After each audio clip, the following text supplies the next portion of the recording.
Welcome back. It's been a busy couple weeks. I've been out here making a lot of parts and making some progress, so let me catch you up to speed. Let's go. Since I was on a roll with the wiring, I want to go ahead and try to wrap up what I could. I got the plugs all soldered up for the motors and the laser. I got my oxygen sensor wired up. I got the control signal wired up for the regenerative blower. I got the relays hooked up. I think all that's left to do is wire up the solenoids when we get to that and wire up all the limit switches. So yeah, that's pretty good. I had to take all this off so I could access the bottom of the blower to do the control signal wiring while it's off. Yeah, last video in the comments, you guys reminded me to put in valves so I could isolate the filter. So I'm gonna replace these two straight pipes right here with the valves and then put this all back on.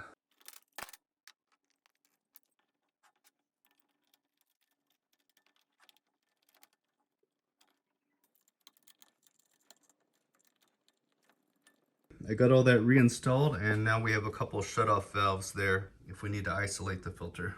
One other thing I've updated since last video is I've made these two back panels here, door panels, so I can have fast access to the filter if I need to. Let's start making the parts for the build platform and powder delivery systems. I think I want to first start with making this outer shell out of some square tube, and I need to laser cut some parts for these flanges here and then weld those on.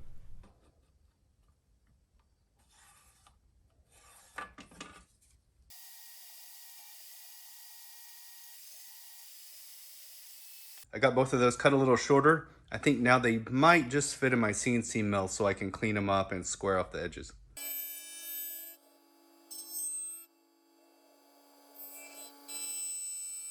The piece kept wanting to lift out whenever I had it mounted vertically, so I've switched to doing it horizontal like this.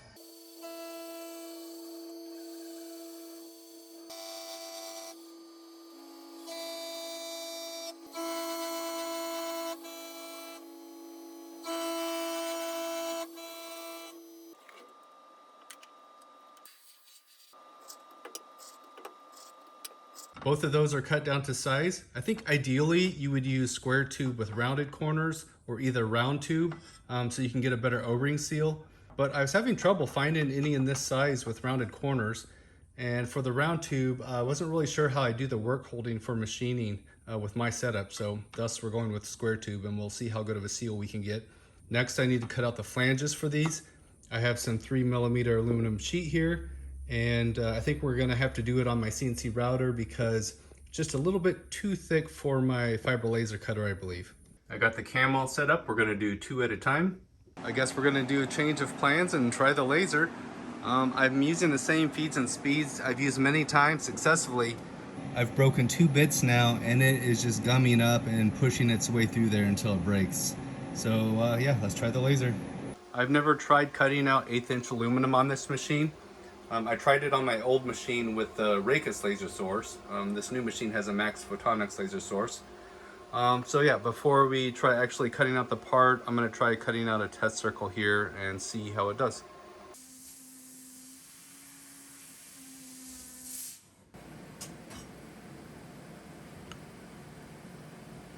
I cut out a few more test circles, seeing if I could get the parameter set any better.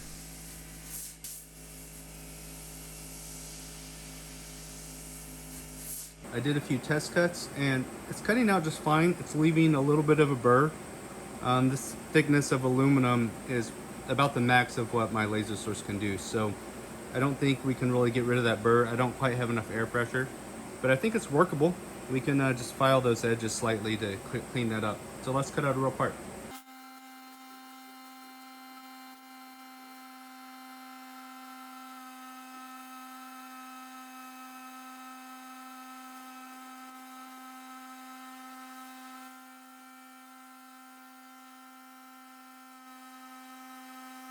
Well, those 4 cut out. They look pretty gnarly because of the burr, but I think I can definitely pop out all the features and give them a quick sand so we have usable parts.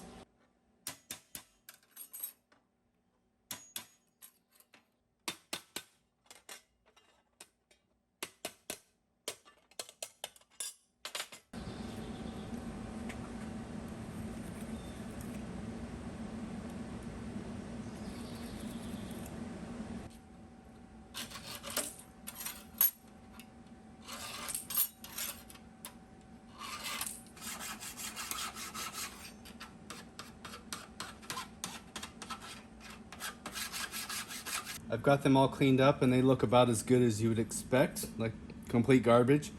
But are they workable?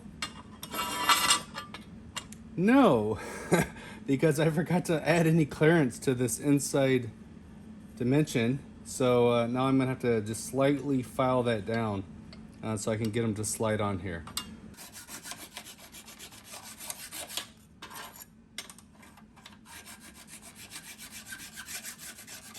As I'm sitting here filing these, I was just thinking about how many roadblocks and hiccups I keep hitting in this project. Most of the time they go much smoother. But yeah, defeat is not an option. We're gonna power our way through here until we get some metal 3D printed parts. The flanges fit after a little bit of filing, so let's see if we can get these welded together. I think I'm all set up here. We're gonna be using Skyfire's mobile Weldstar laser welder. I've got the power level set to 1400 watts, which is what was recommended. And we're gonna do a wire feed speed of 60 centimeters a minute. And we're using a 1.2 millimeter aluminum wire. Let's give this a shot.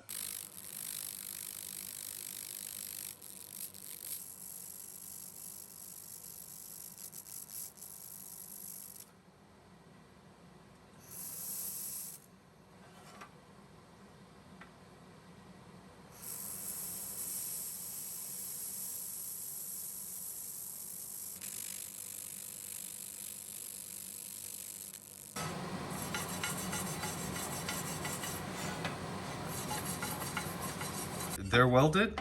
I got pretty mixed results. You can see like on this one, 3 of the sides are really clean, and then on my 4th side, it's not so great. That's pretty much the experience I had overall. I think I might have discovered the problem I'm having. I'm wondering if maybe my beam's not centered and the beam's hitting the side of the nozzle and heating it up. You can see there next to it a new nozzle. This one was new a few minutes ago and it's all discolored. And at times I can kind of see it starting to glow a little bit. So I think I probably need to take a look at that and adjust my beam alignment. It's probably going to be hard for you to see this, but I put some tape across there and I turned off the wobble and shot it.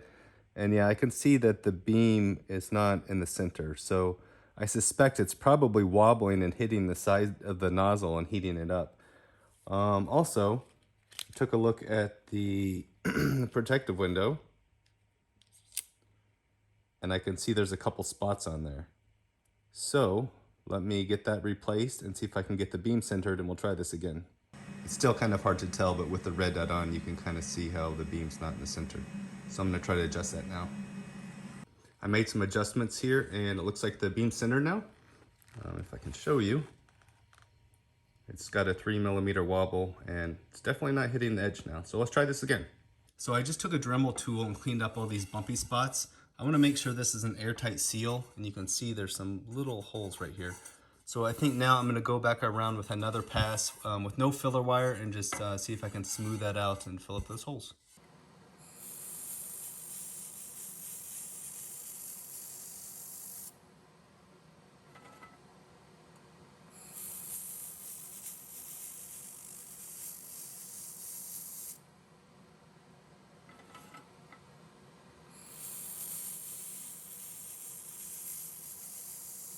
That went so much better after centering the beam and replacing that protective lens.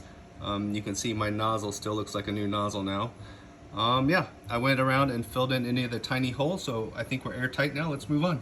With that done, let's move on and let's cut out this plate that's gonna mount it all to the linear actuator. I'm all set up here with some 1/2" aluminum plate. Yeah, maybe one of these days I'll get around to actually making some hold down clamps. All right, let's give this a go and hopefully it's better than last time.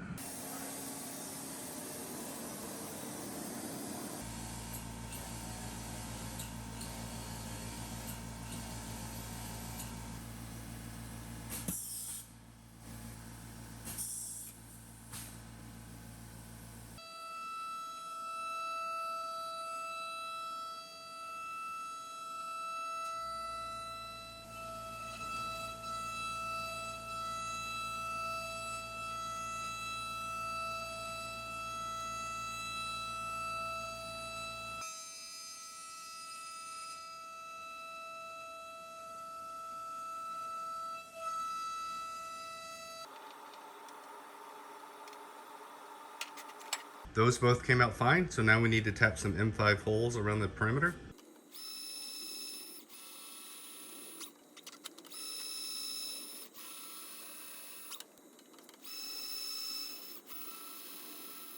The holes are tapped. These are going to drop on here.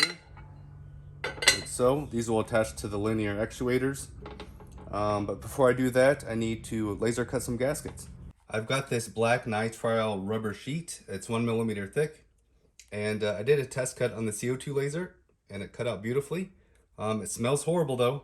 But anyways, let's go ahead and cut out some gaskets. I got the file set up in Lightburn. I need 4 of these large ones and 2 of these smaller ones.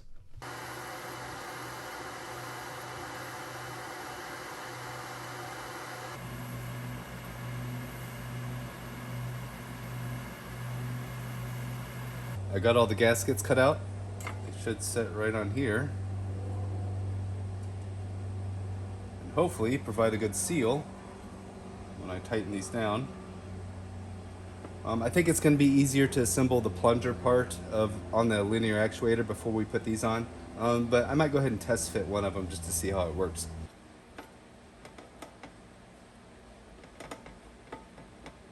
I've went ahead and attached this plate to this build chamber. Looks like it fits pretty well. So the plan is drop on my gasket on here.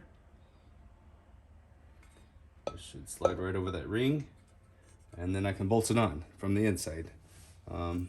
Need to get slightly longer screws before we can do that. Now that we have the outside done, let's take a look at the inside here. This is going to be made up of several layers. I'm anticipating that it's going to be difficult to get this to seal well in the square tube, so I'm going to try a couple different methods. This top layer is going to be the build surface. It's going to be made out of stainless steel, and it's going to be removable, attached by these 4 screws, and that will screw into this sub build plate. It's an aluminum plate. I have some grooves here for the O-rings. Then I have several layers of alternating between that gasket material and some stainless steel sheet to try to make like some wipes to wipe the edge and contain the powder. Alright, so let's start with machining out this sub build plate.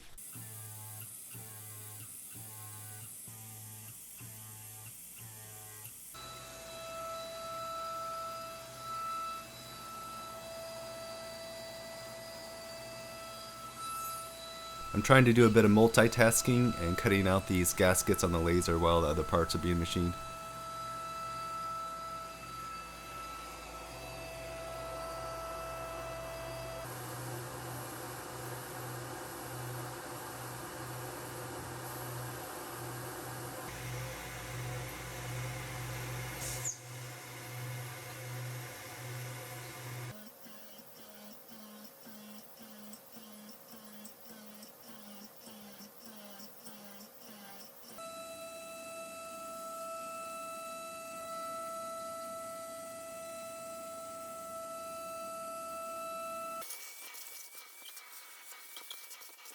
Now let's use the laser to cut out these plates out of 2mm stainless steel. I need 6 of them.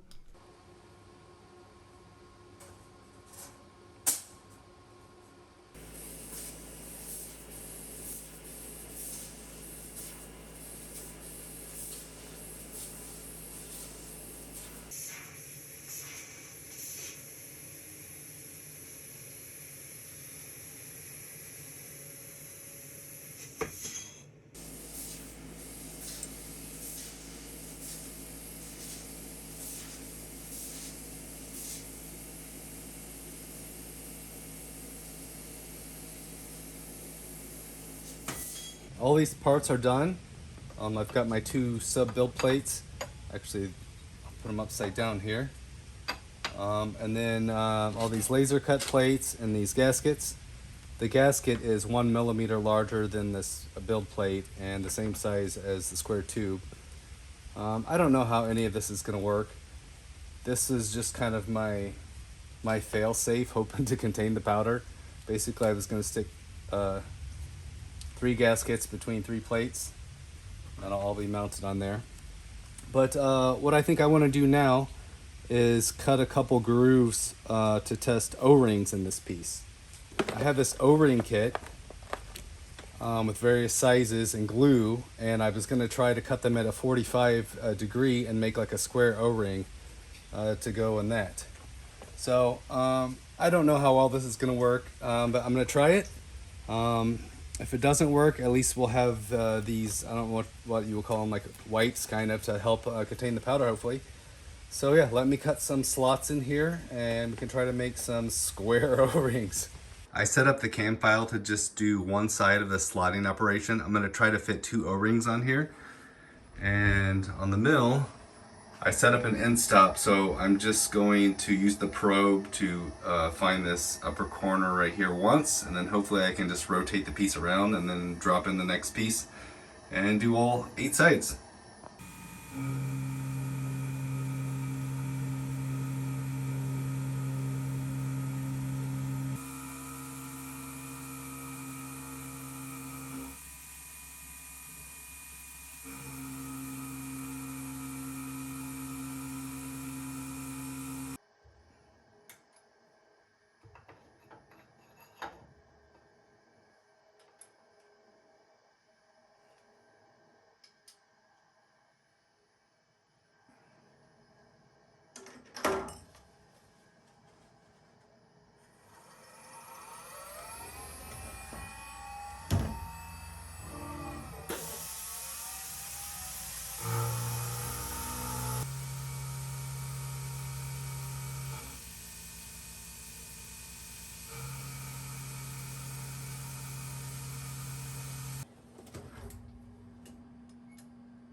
We have slots around the edges.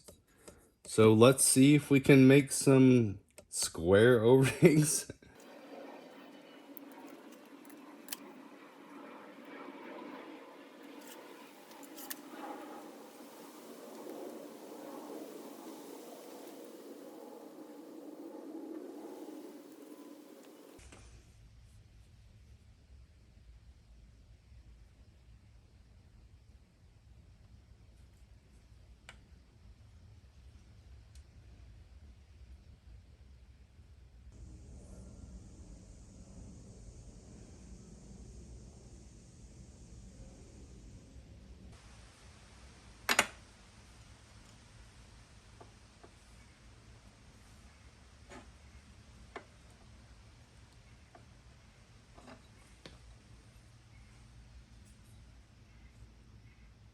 Well, this seems like this could potentially work and make a pretty good seal.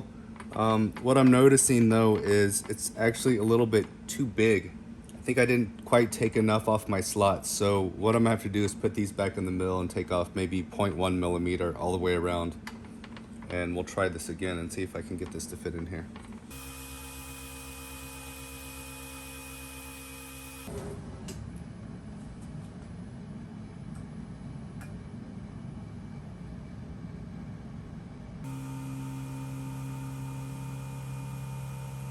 I ended up taking 0.2 millimeters off these grooves and now it fits well.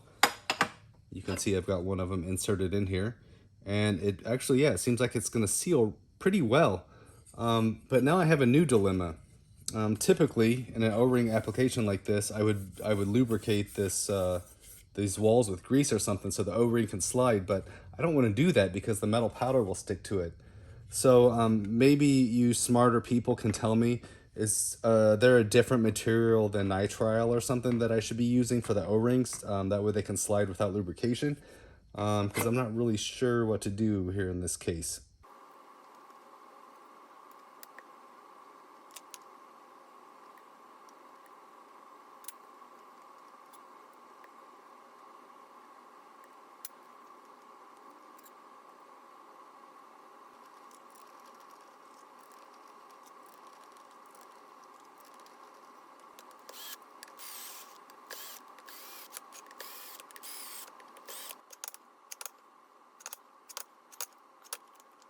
I've assembled this one so we can see how it's all going to come together.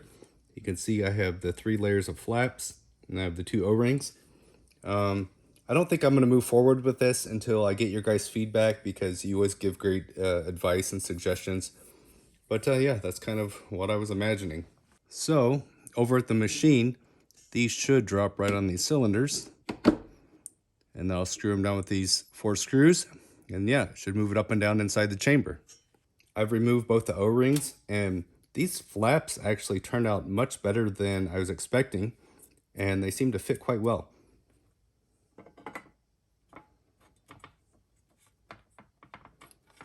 There's not near as much friction, so it could slide quite easily. But will it contain the powder? I don't know. Yeah, let me know what you guys think, how I should proceed with this. Well, it seems like we're getting closer to making this thing a reality. I saw my email yesterday that the parts from PCBWay have shipped, so we should have those soon and be able to start assembling everything. So that'll be fun. Yeah, thanks to Skyfire for supporting this project and the ability to do some laser welding to make these parts. And thank you to all my Patreon supporters for making all this possible. Thank you guys.